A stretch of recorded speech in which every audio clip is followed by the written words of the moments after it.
श्रापित महल। गांव के किनारे घने जंगलों के बीच एक पुराना महल था जिसे लोग श्रापित महल कहते थे। कहते हैं कि वहां जो भी गया कभी लौटकर नहीं आया। राजा विक्रमादित्य के समय का यह महल अब खंडहर बन चुका था, लेकिन रात होते ही वहां से अजीबोगरीब आवाजें आती थीं, कभी किसी के रोने की तो कभी किसी के चीखने की। गांव के युवा आदित्य को भूत प्रेत जैसी बातों पर यकीन नहीं था। वह एक जिज्ञासु पत्रकार था और उसने ठान लिया कि वह इस रहस्य का पता लगाएगा। गांव के बुजुर्गों ने उसे रोकने की बहुत कोशिश की, लेकिन वह अकेला ही उस श्रापित महल की ओर निकल पड़ा। रात के अंधेरे में जब आदित्य ने महल में कदम रखा तो चारों ओर सन्नाटा था।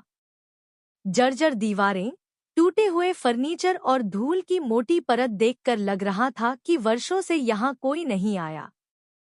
लेकिन तभी दरवाजे अपने आप बंद हो गए। हवा ठंडी हो गई और एक धीमी फुसफुसाहट उसके कानों में पड़ी। क्यों आए हो? आदित्य ने टॉर्च जलाकर चारों ओर देखा, लेकिन वहां कोई नहीं था। अचानक एक पुरानी पेंटिंग के पीछे से किसी के चलने की आवाज आई। उसने पेंटिंग हटाई तो वहां एक गुप्त दरवाजा था।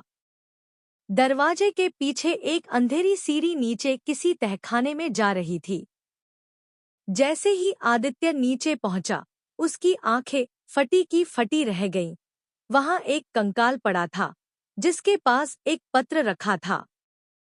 पत्र में लिखा था, मैं इस महल का अंतिम उत्तराधिकारी हूं। मेरे पूर्वजों ने यहाँ भयानक पाप किए थे, जिसके कारण हमें शाप मिला। जो भी इस महल में आता है वह इसका शिकार बन जाता है।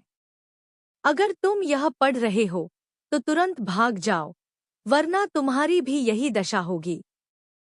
तभी अचानक तेज हवा चली और उसे लगा कि किसी ने उसके कंधे पर हाथ रखा है। आदित्य के कंधे पर किसी का ठंडा हाथ था। उसने तेजी से पीछे मुड़कर देखा, लेकिन वहां कोई नहीं था।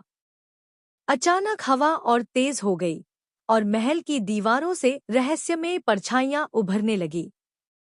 आदित्य का मन कह रहा था कि उसे तुरंत वहां से भाग जाना चाहिए, लेकिन उसकी जिज्ञासा अब भी उसे रोक रही थी। उसने हिम्मत जुटाकर पत्र दोबारा पढ़ा। तभी तहखाने की दीवारों पर अजीबोगरीब चिन्ह चमकने लगे, जैसे कोई उसे कोई संकेत दे रहा हो। अचानक दीवार के पास रखी पुरानी मशालें खुद ब खुद जल उठीं।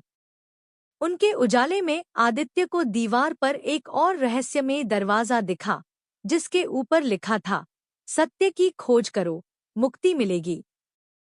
आदित्य ने धीरे धीरे दरवाजा खोला। अंदर पहुंचते ही उसकी सांसें रुक गईं। वहां सोने की बनी एक बड़ी मूर्ति थी, लेकिन उसके चारों ओर सैकड़ों कंकाल पड़े थे। मूर्ति के पास एक छाया चित्र उभरने लगा, एक प्राचीन राजा और उसका परिवार। तभी अचानक एक भयावह आवाज गूंजी, तुमने श्रापित महल में कदम रखकर बहुत बड़ी भूल की है। आदित्य का पूरा शरीर सुन्न पड़ गया। उसने कांपते हुए पूछा, कौन हो तुम? आवाज आई, मैं इस महल का रक्षक हूँ। वर्षों पहले राजा ने निर्दोष लोगों का कत्ल किया और उनकी आत्माएं यहाँ कैद हो गईं। जब तक इस महल का सच दुनिया के सामने नहीं आएगा, तब तक यह श्राप बना रहेगा। अब आदित्य के पास दो रास्ते थे। एक, महल से भागकर अपनी जान बचाए। दो, सच्चाई का पता लगाकर श्राप को खत्म करे। आदित्य ने ठान लिया कि वह भागेगा नहीं, बल्कि इस रहस्य को पूरी तरह उजागर करेगा। उसने खुद को संभाला और धीरे धीरे सोने की मूर्ति की ओर बढ़ा। जैसे ही उसने मूर्ति को छुआ, पूरा महल हिलने लगा और एक गहरी दरार फर्श में उभर आई। तभी चारों ओर से भूतिया आकृतियां प्रकट होने लगीं, आंखों में गुस्सा, चेहरे पर दर्द। वे सभी आदित्य की तरफ बढ़ रही थी। आदित्य को राजा के श्राप और निर्दोष आत्माओं की पीड़ा समझ में आ रही थी। उसने हिम्मत जुटाकर ऊंची आवाज में कहा, मैं तुम सबकी मदद करना चाहता हूँ। मुझे बताओ, मैं यह श्राप कैसे तोड़ सकता हूँ? तभी एक दूधिया रोशनी महल में फैल गई और एक वृद्ध आत्मा प्रकट हुई। वह वही राजा था जिसने वर्षों पहले निर्दोषों का कत्ल किया था। राजा की आत्मा ने कहा, यह श्राप तभी खत्म होगा जब इस महल के नीचे दबी निर्दोषों की अस्थियां उचित संस्कार पाकर मुक्त हो जाए। आदित्य ने उसी क्षण निर्णय लिया। उसने गांव लौटकर लोगों को सच्चाई बताई। पहले तो कोई भी वहां जाने को तैयार नहीं था, लेकिन गांव के पुजारी और कुछ साहसी युवक उसके साथ जाने को राजी हो गए। जब वे महल पहुंचे तो सबने देखा कि वहां सचमुच कई कंकाल दफन थे। गांव वालों ने विधिवत संस्कार किया, मंत्रोच्चार के साथ आत्माओं की मुक्ति के लिए प्रार्थना की। जैसे ही अंतिम संस्कार पूरा हुआ, अचानक महल में एक जबरदस्त कंपन हुआ और देखते ही देखते महल धीरे धीरे मिट्टी में समा गया। गांव के लोगों ने देखा कि एक उज्जवल प्रकाश आकाश की ओर उठा, जैसे आत्माएं अब मुक्त हो गई हों। जब सब कुछ शांत हुआ तो आदित्य को महल के खंडहरों में एक पुराना पत्र और एक रहस्यमयी संदूक मिला। पत्र में लिखा था, जो भी यह श्राप तोड़ेगा वह इस खजाने का असली हकदार होगा।